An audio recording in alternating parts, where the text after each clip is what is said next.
So the so-called meme stocks are definitely coming back down to earth, but our countdown closer says there are plenty of other small caps set to blast off as the early cycle recovery in the economy takes flight.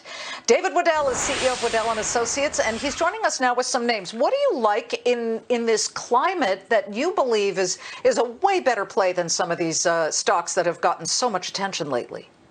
Yeah, Liz, thanks for having me on. Good to see you again. I don't think you really have to get too cute with names. I think one of the lessons from the past week is that money flows really determine a lot in terms of the way the stock market reacts. So we're really factor investors. And I would say that small caps in general are due a bid after not getting much attention over the past few years. In fact, the money flows into small caps are at a record level right now. And the most forgotten of those is small cap value. You know, we like fundamental indices that'll buy a basket of stocks, maybe overweight financials, a little bit industrials, some early cycle winners. And you can do that through simple ETFs like the Schwab Fundamental U.S. Company Index and not pay very much in operating expense ratio. So I don't think you have to get too cute. I think that trade works, and it probably works for a number of years. Well, sure. The basket of stocks, they've got Tupperware, Cleveland Cliffs, Tesla in the FNDA top holdings, and that's the ETF that we pop up here.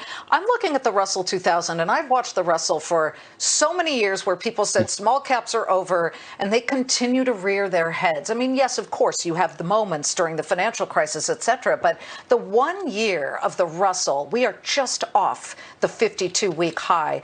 What is going to propel us, David, when you look forward and you say, okay, the vaccination is making its way through the United States, thankfully.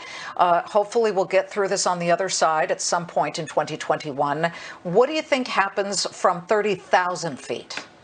Well, you're also going to get, according to the reconciliation process that the Democrats initiated today, another $1.9 trillion in spending across the economy. So we're running a 15% fiscal deficit. We're used to running sort of 3 to 4% fiscal deficit. So there's an enormous amount of aggregate demand that's being flushed into the economy through the government, plus the Fed's printing $70 billion a month, keeping interest rates at zero. I mean, this is kind of the best of times if you think about economic propulsion, and where you want to be are those that are most levered to it. So large cap earnings over the next 2 years will grow about 40%. Small cap earnings will grow 120%. So if you really want to play the economic recovery, you want to go where the leverage is, and the leverage is down the cap spectrum in the small cap space.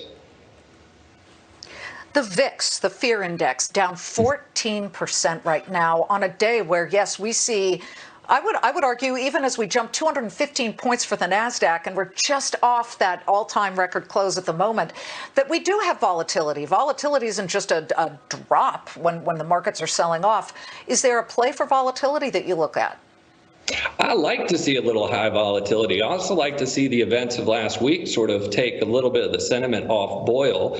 Bull markets climb a wall of worry. And even though we are rather bullish, there are still pockets of worry, and the VIX represents that. So I actually view that as a good thing. It means there's still nerves and anxiety out there. There's still cash on the sidelines. Volatility levels are high. There is a wall of money circulating around in this market. So I view that in a contrarian fashion as a positive, because it means not everyone is in yet. Well, yes. And what have we seen with the Reddit room drama that has unfolded, that there was such a pile on. And now, of course, we see some of those names are pulling back. I want to just quickly, as we look at the Dow winners of Goldman, Caterpillar, Walt Disney, and Dow and American Express, GameStop, at the moment, down nearly 60%, 60%. But I do remind our viewers, it's up 5,000% over the past 52 weeks. David, lovely to see you. David Waddell, thank you so much. Nice we have this breaking news.